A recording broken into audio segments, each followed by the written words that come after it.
Zach from New Albany, Mississippi hit me. He said, hey, straight up, who wins a national title first? Kalen DeBoer at Bama or Dan Lanning at Oregon? Now I think to myself, I've got an initial opinion, but I also know a lot of other people would, so I do the only thing I can do. I go and I poll. It's an election year. Everyone's polling everything anyway. So I take it to the Twitter streets, and I wonder, this is one I didn't really have a good feel on you guys for. So I asked you, hey, how's this going to turn out? And this was one of the most trafficked polls that we've done in quite a while. And right as we came on air, I screenshot the latest results. So with about 7,800 votes so far in this thing, 53% of you think Dan Lanning wins a national title first. Kalen DeBoer, 47% of you think he wins a national title first. So in predictable fashion, half the replies said their choice and it's not close. Inevitably, anytime that statement's thrown out, it's very close, which is why it's one of the forbidden phrases on the show. Lanning 53, DeBoer 47. So if you're making me bet this, I would go with my classic Bo Herschel strategy, my BHS as I've called it back in the day.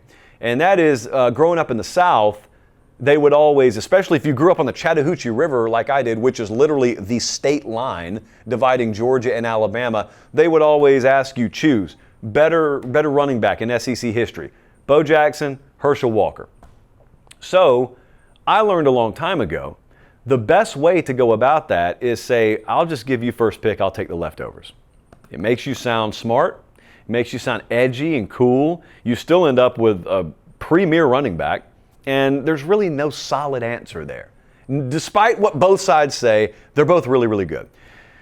Well, I think I would do the same thing here. If you honestly told me, hey, DeBoer and Lanning, that is so comparable. Their next 5 years seem comparable enough to me in terms of their shot to win a title where I'd say, you pick. I'll just take whoever's left over. But that is a cop-out, and I know it is. So if you're making me choose, I'd choose Kalen DeBoer. 52-48, basically as close as this poll was. I'd lean DeBoer. Few reasons. Number one, Lanning's got Oregon rolling. But DeBoer doesn't have to rebuild Alabama. DeBoer got handed the baton, and maybe he slightly slowed down. That was when Caleb Downs left, by the way. Slightly slowed down, but they quickly built up speed, and so Alabama's Alabama still. And unlike some other places where you have a big-time head coach and then it's an unknown that follows him, there's nothing unknown about Kalen DeBoer, and don't be telling me it's unknown whether he can recruit the South, because they're killing it in talent acquisition, which leads me to my next point.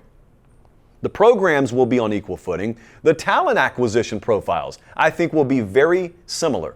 Oregon's recruited at as high a level as they ever have, and I think they consistently will. So we're talking in the future. Oregon will continue to consistently be in the top 5 range of combined talent acquisition, so portal and recruiting every year.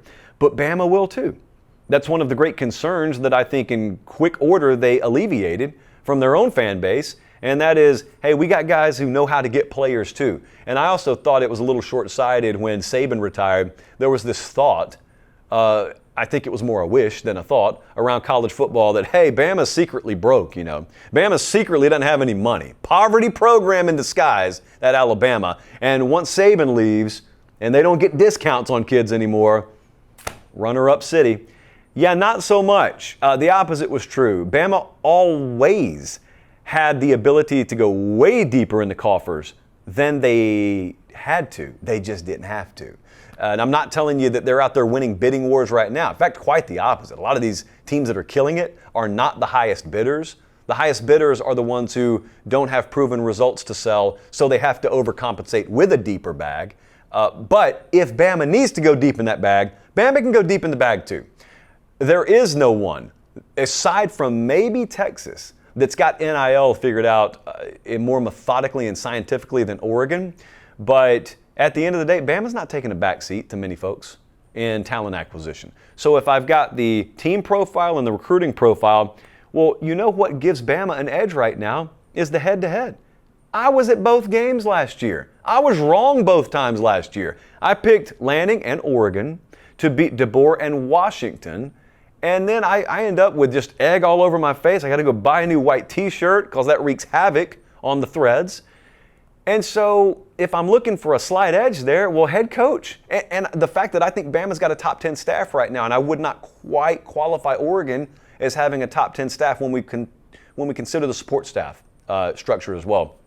That could change, of course, year to year. But by the slightest of margins, I would go DeBoer. But then I would ask you, before you walk out the door, I would say, could we arrange a side bet? Because I have a little thought of my own here.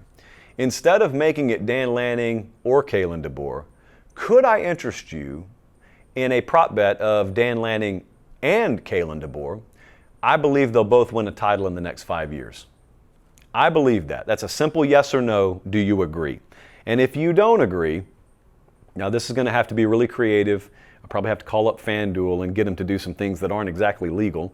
But I would be interested to see how much action I could take on that. How many of you have $50 that you could bear to part with for the next half decade?